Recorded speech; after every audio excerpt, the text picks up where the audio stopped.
Emotion research has been in considerable disarray now for several decades. Competing theories remain in locked combat, including basic emotions theory, behavioral ecology, and psychological constructivism.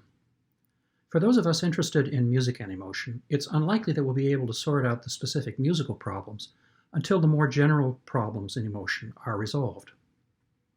In this presentation, I propose to bootstrap a new conversation that draws on the field of ethology, the study of animal behavior, and in particular one component of modern ethology, so-called signaling theory.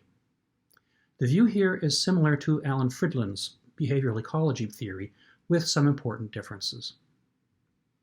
My aim in this presentation is to show how insights from ethology can help move the conversation forward. By way of preview, my presentation will address 4 topics. I'll begin by reviewing 2 crucial problems plaguing emotion research. I'll then continue by presenting some foundational concepts in ethology that provide, I believe, helpful ways of resolving these problems. I'll then continue by applying this ethological way of thinking about emotions to 2 classic problems in music-related emotion. Both of these problems relate to the paradoxical enjoyment of negative emotions. Specifically, how is it possible that some people can enjoy listening to nominally sad music?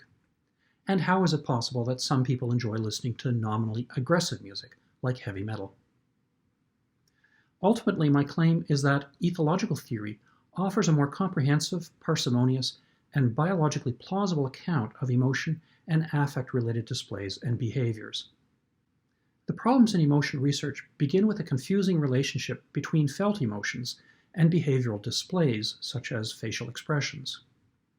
We observe, for example, that people smile when feeling happy, people giggle or laugh when they feel playful, and people weep when feeling grief. The problem is that people also commonly smile when they're stressed. People will giggle or laugh when they are nervous or fearful, and people weep for joy as well as weeping due to grief. So what does it mean to smile? Does a smile indicate happiness or stress? Does laughter signify playfulness or nervousness? Does weeping denote grief or joy? In fact, weeping arises under lots of different circumstances. Weeping is commonly observed among happy winners of beauty pageants. Weeping is also commonly evoked by the feeling of pain. Weeping is frequently observed in situations of religious piety or ecstasy. Of course, people often cry at weddings. Weeping is observed in temper tantrums, where it's largely motivated by feelings of anger or frustration. Feelings of patriotism can also bring people to tears. It's not uncommon in situations of extreme humor for people to laugh so hard that it brings them to tears. Famously, female fans of the Beatles wept in the presence of their adored stars. And of course, listening to music is also able to bring many listeners to tears. This surely means that weeping itself signifies no fixed motivating emotion.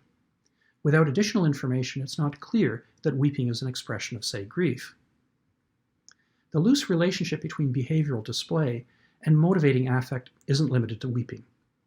People smile when happy, but also smile when feeling stressed, uncomfortable, embarrassed, shy, polite, or socially apprehensive.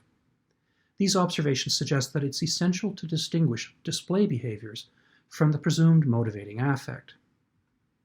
So the first problem here is that there seems to be no consistent relationship between an emotion-related display and the presumed motivating emotion.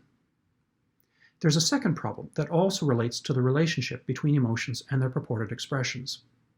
There are several emotions that appear to be linked to specific displays, including fear, anger, joy, and disgust. Famously, Paul Ekman conducted cross-cultural research that broadly suggests that these displays might be universally recognized. Unfortunately, the pertinent research is marred by methodological issues and small effect sizes. However, there's an even more curious issue about the relationship between emotions and their displays, and that's the fact that most emotions have no distinctive display associated with them at all. What are the facial expressions for envy, regret, pride, loneliness, nostalgia, suspicion, affection, boredom, or compassion? Even basic feeling states like hunger and thirst are not evident to observers. Given the importance of the feeling of hunger, for example, why is it that hunger isn't displayed or expressed in some obvious way? So in summary, among the many requirements a theory of emotion must address, a good theory needs to explain why a single emotional display, such as weeping or smiling, can arise from many different motivating emotions. And it also needs to explain why only a handful of emotions are associated with distinctive behavioral displays, such as unique facial expressions. Ethology, I propose, offers helpful answers to these questions.